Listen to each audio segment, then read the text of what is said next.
কখনো যেন চুপ করে ভাবি যাচ্ছে এটাও সম্ভব। মানে একটা সরগমকে এভাবেও বলা যায় কিংবা একটা বন্দিশকে এভাবে উচ্চারণ করা যায়। এই যে পার্সপেক্টিভটা which is beyond hard coded grammar R hard coded technique, যে এভাবে বলবে, এভাবে গলা ফেলবে, এগুলো তো অবশ্যই উনি বলেন। মানে এই ধৈর্যের সাথে, মানে আমি এখন আর বাচ্চা তো নই, মানে কিছু বছরে 40 হবে, তো মানে আধবুড়ো বলা যায়। তো মানে এখনো যে পেশেন্স এর সাথে উনি শেখান আর এই ফান্ডামেন্টাল গুলো যে উনি বলেন, এগুলো বাচ্চাদেরও আজকাল অনেকে এভাবে শেখান না। তো ওইগুলো তো আছে, কিন্তু ওটার সাথে এস্থেটিক এলিমেন্ট গুলো যে উনি দেখান, যেগুলো ভাবতে উনি ইন্সপায়ার করেন। আর আমার যেটা খুব মানে প্রথম দিক থেকে খুব ভালো লেগেছিল, এখনো যেটা ভালো লেগেছে, উনি কিন্তু কখনো বলেন না যে আমি যেটা গাইছি সেটা হুবহু ফলো করো, আমি যেটা গাইছি সেটাকে রিপিট করো। উনি কিন্তু সেটা বলেন না। আর মানে অভ্যেসবশত আমি হয়তো সম্পূর্ণভাবে সেটা করিও না। মানে উনি যেভাবে দেখালেন, আমি হয়তো উনি কিভাবে ভাবছেন ওই আলাপের রাস্তাটা কিংবা কিভাবে এগোচ্ছেন, ওটা ভেবে আমি ওটার উপর ডেভেলপ করার চেষ্টা করি, এবং ওটা উনি খুব এনকারেজ করেন। এবং এটার জন্য যেটা বেনিফিট হয়েছে যে হ্যাঁ, মানে আরো বেশি ভাবতে শিখিয়েছেন, যে অন্য পার্সপেক্টিভ গুলো দেখিয়েছেন, যে একটা আলাপের রাস্তা এভাবে দেখানো যায়। কুমার প্রসাদ মুখার্জির বইতে পড়েছিলাম যে মানে আগেকার দিনে আর্টিস্টরা, গঙ্গুবাই হাঙ্গল, কেসরবাই কেরকার, এনারা গাইতে বসে বলতেন যে অমুক রাগ, ইয়ে রাগ তানোं का राग नहीं है तो इसमें हम तान नहीं करेंगे। তো এতদিন পরে এখনো যে এরকম কথা কেউ বলে, উনি যেরকম কিছু কিছু অনেক রাগ শেখাতে বসে বলেছেন যেটা কিন্তু তানের রাগ নয়, এটায় গলা ছুটিয়ে তান করবে না। কিংবা এই রাগটাই বলেছেন যে এটা কিন্তু ওরকম ধীর স্থির ঝিমিয়ে পড়ে গাওয়ার মতো রাগ না, এটা একটু চঞ্চল ছটফটে রাগ, এটা ওভাবে গাইবে। তো এই জিনিসগুলো যে এখনো উনি ভাবেন এবং ছাত্রদের সেভাবে উনি ভাবতে শেখান, এটা আমি বলবো খুব, এটাই হচ্ছে এফেক্টিভলি শেখানো। যেটা আধ ঘন্টার ক্লাসের মধ্যে উনি মানে কি কি বলছেন ওটা নিয়ে আগামী ২-৩ মাস ধরে বেশ ভাবনা চিন্তা করার মতো, মানে তার মতো তাতে কন্টেন্ট আছে। ওটাই আরকি। আরেকটা যেটা খুব ভালো লাগে আমার, যে ওই যেটা বললাম যে ওই টিপিক্যাল ওস্তাদদের, পন্ডিতদের ব্যাগেজটা নেই, যে আমি হয়তো ওনাকে বললাম যে স্যার আজকে অমুক রাগটা একটু গাইবো, কিংবা অমুক এই বন্দিশটা আমি শিখেছিলাম একটু করবো। উনি কিন্তু কখনো হ্যাঁ করো, বন্দিশের কথাগুলো কি একটু বলো, আমিও তাহলে লিখে রাখি। এই জিনিসগুলো কিন্তু মানে স্যারের সামনেই বলছি এগুলো বসে, এবং আমি অনেককেই এগুলো বলি যে এই জিনিসগুলো আজকাল লোকে এনকারেজ করে না। মানে অনেককে তো সো মেনি ওয়ার্ডস বলতে শুনেছি যে আমি যেটা গাই শিখিয়েছি সেটাই গাইবে, আমি যেটা বলছি সেটাই করবে, তুমি এতদিন যেটা শিখেছো সেগুলো সব ভুল। আর এই এই জিনিসগুলো বলা না, আমার মনে হয় আফটার আ পয়েন্ট, মানে যারা আমরা একটু এখন একটু মানে মগজটা খাটিয়ে একটু ভাবনা চিন্তা করতে শিখেছি যারা, মানে ওদের কাছে না এগুলো খুব মানে ডিমোরালাইজিং। মানে শুরুতেই যদি আমি বলি যে এতদিন যেগুলো শিখেছো সেগুলো সব ভুল, আমি যেটা বলছি সেটাই ঠিক, মানে একেবারেই আমাদের মানে উনি কারোর ইন্টেলিজেন্সটাকে ডিসক্রেডিট করেন না। যে ওই জিনিসটা আমার খুব ভালো লাগে, যে আমি যদি আজকে স্যারকে বলি যে স্যার এই রাতটা এই বন্দিশটা আমি শিখেছি, একটু যদি আপনি দেখিয়ে দেন, উনি কিন্তু কখনো না বলেননি আজ অব্দি। হ্যাঁ গাও, এটা গাও, তাহলে আমি একটু লিখে নিই গানটা। তো এই জিনিসগুলোই আর কি, ওই জন্য এফেক্টিভলি শেখানো, মানে এফেক্টিভলি শেখানোটা যে আমি উনি আমি প্রথম দিকেই বলতেন যে হ্যাঁ স্যার বলুন। আমি একটা কথা ওর প্রসঙ্গে বলি, যেটা বলা দরকার সেটা হচ্ছে যে ওকে যখন আমি আগে জানতাম না, তখন আমি শুনতাম ও বাড়িতে আহ, অনুষ্ঠান অর্গানাইজ করে, মৌমিতা ওর বাড়িতে গিয়ে এসছে সেটাও আমি জানি, সেই ঘটনাটাও আমি জানতাম। এবং আমি এটা জানতাম ওর একটা চ্যানেল আছে, সেখানে মানে প্রচুর ঘন্টা ইন্ডিয়ান ক্লাসিক্যাল মিউজিকের সাংঘাতিক রিসোর্স আছে। তখনকার দিনে ইন্টারনেট এত অ্যাভেলেবেল ছিল না।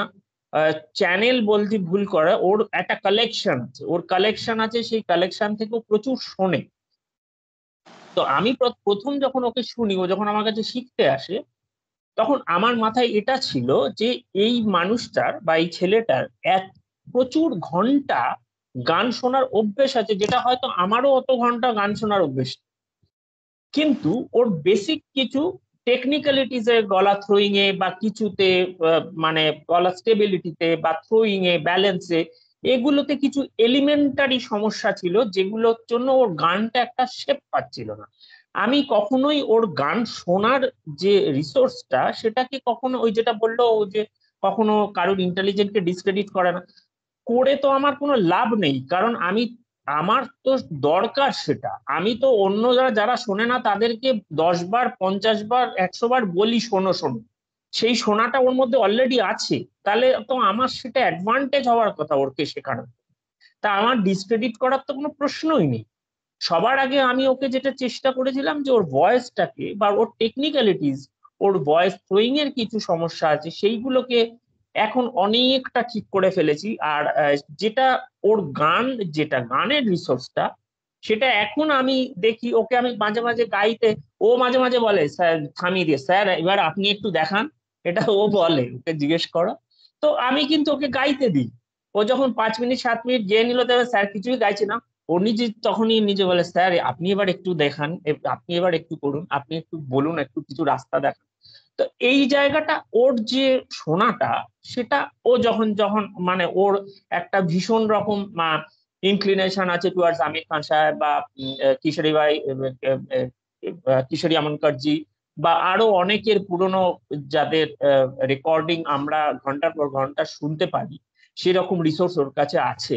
তো ও এগুলো শুনে যখন তৈরি হয়েছে, গানটাকে তৈরি হয়েছে, সেটার একটা ইনপুট তোর গানে থাকা উচিত, এবং সেটা সবসময় থাকুক, সেটাই চাইবো আমি ওর শিক্ষক হিসেবে। বলো। ওটাই ওটাই বলছিলাম স্যার। তো যাই হোক, মানে ওটাই বলছি, অনেক তো অনেক ধন্যবাদ, অনেক মানে কৃতজ্ঞতা প্রকাশ, ধন্যবাদ বলা, এগুলো এগুলো করবো না, এগুলো করে আপনাকে ছোট করা হবে। কিন্তু এই যে আপনি এভাবে এফেক্টিভলি ধৈর্য নিয়ে শেখান, এখনো শিখিয়ে চলেছেন, এত আবদার বায়না অত্যাচার এগুলো যে আপনি সহ্য করেন, কখনো আপনি ইমপেশেন্ট হন না। আর মানে আমি পেশাগতভাবে যেটা করি, সারাদিন আমাকে মানে প্রচুর লোককে পিটিয়ে চলতে হয়। তো মানে দিনের শেষে স্যারের কাছে যখন গানের ক্লাসে বকুনিটা খাই, ওটা আমার মানে খুব হামলিং মনে হয়, যে মানে আবার টেনে বেশ নেমে এলাম আর কি। মানে সারাদিন টরি টরি ঘুরিয়ে বেশ রুড ইমেল ফিমেল লিখে ক্লায়েন্টদের জুনিয়র টুরিয়র দিয়ে যখন স্যারের কাছে গাল গাইতে বসে বকুনিটা খাই, ওটা খুব মানে খুব হামলিং মনে হয়, যে আবার বেশ একটু টেনে নেমে নেমে পড়লাম আর কি। আবার মাটিতে এবার পাটা একটু ঠেকছে, এবার এসে আবার এই পায়ের তলায় মাটিটা নরম হয়ে আছে মনে হচ্ছে। তো ওটা বেশ ভালো লাগে আর কি তখন। ওটা ওটা খুব দরকার থাকা, মানে যাই হোক, হ্যাঁ, খুব ভালো লাগলো তোমাদের ওই ওই সকলের সাথে, গ্র্যাভিটেশনাল এবং গ্র্যাভিটেশনাল পুলটা খুব দরকার। একদম একদম। এবং মানে আমি একটাই জিনিস লাস্ট নোট, উনি কি তো না একটা কিছু কথা বলতে বলবো চান? স্যার, একটা কথা। মা হ্যাঁ, মা চট করে বলে নাও, রাত হয়ে হ্যাঁ, গেছে, সবাই এবার খেতে টেতে যাবে, তাড়াতাড়ি করেই বলো। বলছি। অঞ্জু আমার থেকে অনেক ছোট, প্রায় সময়। আমি ওর কাছে অনেক বয়সে গান শিখতে এসেছি। তার প্রথমেই ওকে আমি জন্মদিন শুভেচ্ছা জানাচ্ছি, শুভেচ্ছা। Thank you. তো আমি গান শুনতে ভালোবাসি, কিন্তু গান আনন্দে একদমই ভুলভাল গাই। তো আমার হঠাৎ মানে জীবনের শেষ প্রান্তে এসে মনে হলো যে একটু গান যদি শিখতে পারি আর কি। থেকে অঞ্জনের কাছে শেখা শুরু করে, মানে এখনো কিছুই শিখে উঠতে পারিনি। তার মানে গান শেখা কাকে বলে সেটা কিভাবে গান শেখা উচিত, হয়তো এটা আমি জীবনের শেষ প্রান্তে। আচ্ছা, হয়তো একটু চেষ্টা করছি, জানি না একটু এগোতে পেরেছি জানি না, কিন্তু মানে আমি এনজয় করছি আর কি গান শেখাটা। খুব ভালো লাগলো তোমাদের সকলকে। হ্যাঁ, সুষিমাদি কিছু বলছেন, আমি একটা অন্য সুষিমাদি কিছু প্রসঙ্গ, বলছিলেন। জানি না, আমি একটা অন্য প্রসঙ্গে বলি। এটা যদিও জানি না আপনার প্রফেশনালিজমে কোনো ক্ষতি হবে কিনা, কিন্তু যেহেতু প্রত্যেকে আপনার সন্তান সম, তাদের সামনে স্বীকার করা উচিত, গুরুর কাছে তো সুর শিক্ষা আমরা সবাই পাচ্ছি। আমি একটা স্পেশাল অ্যাডভান্টেজ পেয়েছি জীবনে, সেটাও একটু মনে হলো সবার সামনে, যেহেতু আমরা খুব ক্লোজ, তাদের সাথে শেয়ার করি। আমার একটা সময় ছিল, একটা সময় আমি স্যারের কাছে গান শিখতে যেতে পারছিলাম না ইকোনমিক্যালি। আমি বলেছিলাম স্যার আমি তো যেতে পারছি না, তা আমার একটু অসুবিধা, এই অসুবিধা। তো উনি বলেছিলেন আপনাকে কি আমি এটা বলেছি, আপনি আসুন। তখন আমি কিছুদিন ওনার কাছে সেভাবেও গেছি। তা এটাও একটা, আমি বলতে পারি কলকাতা শহরে অনেক রিনাউন্ড আর্টিস্ট মানে মানে শিক্ষক এটা হয়তো করবেন কিনা, আমি পেয়েছি। এটা আমার একটা খুব পাওয়া, তাই মনে হলো আজকে সবার সামনে সেটা বললাম। অন্য কিছু মেসেজ ক্যারি এটা করবে কিনা জানি না, আমার ইচ্ছা হলো আমি বললাম। না, এটা কি জানেন তো, এগুলো আমাদের গুরুদের শিক্ষা, কারণ আমরা আমাদের গুরুদের এরকম দেখে বড় হয়েছে। যে শিক্ষাটা তারা আমাকে দিয়েছেন, আমি যতদিন আমার জীবন থাকবে আমি সেটা যতটুকু পারবো ফলো করে যেতে চাই। আমার গুরুজি কথায় ছোট্ট করে গল্প করে শেষ করি। ওনাকে কে কি টাকা পয়সা দিত, খামগুলো পড়ে থাকতো, উনি উঠে চলে যেতেন, সেই খামগুলো কটা খাম দিল, তাতে কি টাকা আছে উনি গুনেও দেখতেন না। আমরা কতবার বলেছি গুরুজি এইভাবে খামগুলো ফেলে রাখেন, এত বাইরের লোক আসে, আপনি তো সেগুলো নিয়ে, আরে কি রে কি রে, তো তো তোমরা ওখানে রেখে দাও না, পরে দেখা যাবে, এরকম ভাবে উনি গান শিখিয়ে গেছেন। এবং সেটা আমরা কতটুকু পয়সা দিয়ে শিখেছি, আমাদের কি বিরাট তখন ক্ষমতা ছিল? আমার মনে পড়ে আমি গুরুজির কাছে গান শিখতে শুরু করেছিলাম 125 টাকা দিয়ে মাসে, 125 রুপিস, তখন 92। সেই ফি নিয়ে গুরুজির মতো মানে মানুষ কিন্তু আমাকে একবারও বলেননি আমি শেখাতে পারবো। উনি বলেছিলেন হ্যাঁ তুমি 150 টাকা দিও রে, হ্যাঁ, তো আমি 150 টাকাই দিতাম। এবং তারপরে উনি ওখান থেকে আমাকে ট্যাক্সি ফেয়ার দিয়ে দিতেন অনেক সময়, মানে কারণ আমি বলছি যে আমি যখন বেরোতাম 11:30 বেজে যেত, এবার 11টার সময় ক্লাস শেষ হতো, গুরুজি বলে ইয়ে কি রে তোমরা এত তো রাতে কি করে যাবে, ইয়ে কি রে ট্যাক্সি ডেকে না, বলে আমাকে দিয়ে দিলেন। তখনকার দিনে ভাড়া হয়তো যেটা হতো আমাকে হাতে ধরিয়ে দিয়ে বলে ইয়ে কি রে ট্যাক্সি করে চলে যাও। আমরা এদের কাছে গান শিখে বড় হয়েছি, আমরা এদের সান্নিধ্য পেয়েছি, তো আমরা কতটাই বা খারাপ হতে পারবো সেটা বলুন। হ্যাঁ, যতটুকু তাও অনেকটা খারাপ হয়ে গেছে। হ্যাঁ, আজকালকার দুনিয়াদারির যুগে এমনিতেই মনে হয় যে অনেকটা খারাপ হয়ে গেছি, কিন্তু তার চেয়ে বেশি খারাপ হয়ে যাওয়া বোধহয় আমাদের পক্ষেও সম্ভব হয়। তো এগুলো এটা আমাদের যেন কিছু আমরাও গুণ হতে নয়, পারি স্যার আপনার আদর্শে। এগুলো আমাদের আপব্রিঙ্গিং এর গুণ, আমাদের সেই মানুষগুলো সান্নিধ্য করার গুণ, এগুলো আর কিছু না।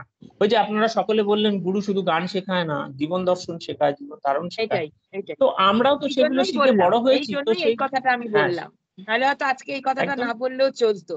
আমি এইটুকুই মনে হলো যে এটা না, খারাপ মেসেজ যাবে না, এটাও আমার গুরুরই একটা, এবং আমরাও যেন এটা শিখি।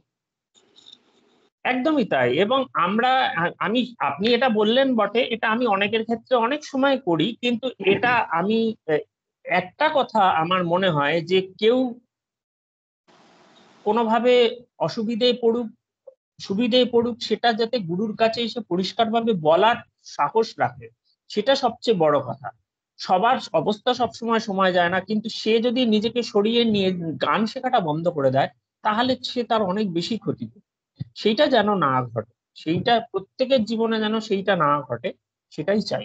সেই জন্য আমরা সবসময় সেই সাপোর্টটুকু দিয়ে থাকি। এই কোভিড এর সময়ই আমরা বুঝেছি যে অনেক মানুষের অনেক অসুবিধা আছে, এবং শুধু তাই নয়, মিউজিশিয়ানদের সেই সময় কতটা আমরা অসহায় অবস্থায় দেখেছি। তো জীবন সবসময় সমান যায় না, তো সুতরাং সেগুলো আমরা গুরুদের থেকে শিখেই বড় হয়েছি। তো সেগুলো আমাদের কোনো কৃতিত্ব না, আমাদের ভ্যালু সিস্টেমের কৃতিত্ব। এই ভ্যালু সিস্টেমটা আমরা খুব তাড়াতাড়ি লুজ করছি, হারিয়ে ফেলছি, এটা আমাদের একটা খুব আশঙ্কার জায়গা। আমার মনে হয় এই মানে আমাদের কোথাও গিয়ে পুরোনো ভ্যালু সিস্টেমের যে ভালো দিকগুলো, সেগুলো ধরে রাখা উচিত। সবাইকে খুব ধন্যবাদ, চেষ্টা করি স্যার এবং আমরাও। এতক্ষণ থাকার, হ্যাঁ, সবাই থাকলে বলে খুব ভালো লাগলো, এবং এত সুন্দর একটা সন্ধে কাটলো। যারা থাকতে পারলে না তাদেরকেও বলবো যে কোনো কারণে হয়তো পারলে না, তোমরা থাকলেও খুব ভালো লাগতো। হয়তো খুব গোনাগুনতি 2-3 জনকেই মিস করেছি। যাই হোক, তোমরা সবাই খুব ভালো থেকো, এবং এরকম আমরা মাঝে মাঝে কথাবার্তা হয়তো কখনো কখনো আবার বললে আমরা নিজেরাই নিজেদেরকে একটু আনন্দে রাখতে পারবো। ভালো থেকো সবাই, গুড হ্যাঁ, নাইট। নববর্ষের প্রণাম নেবেন সবাই, ছোটরা শুভেচ্ছা নিও। ভালো থাকবেন ভালো সবাই। থেকো সবাইকে সবাই। নববর্ষের অনেক শুভেচ্ছা। সবাই ভালো থাকবে। বর্ষে শুভ অনেক নববর্ষ। Good night. সবাই ভালো ঠিক আছে, সবাই ভালো থেকো। দিনটা পড়ে আছে, তাই সবাইকে শুভেচ্ছা, সবাই ভালো থেকো। টাটা, গান শোনো না, একটু ঠিক গান আছে, শোনাবো গুড না নাইট, আজকে। Good night. আরেকদিন হবে। Tata. Good night. Good night.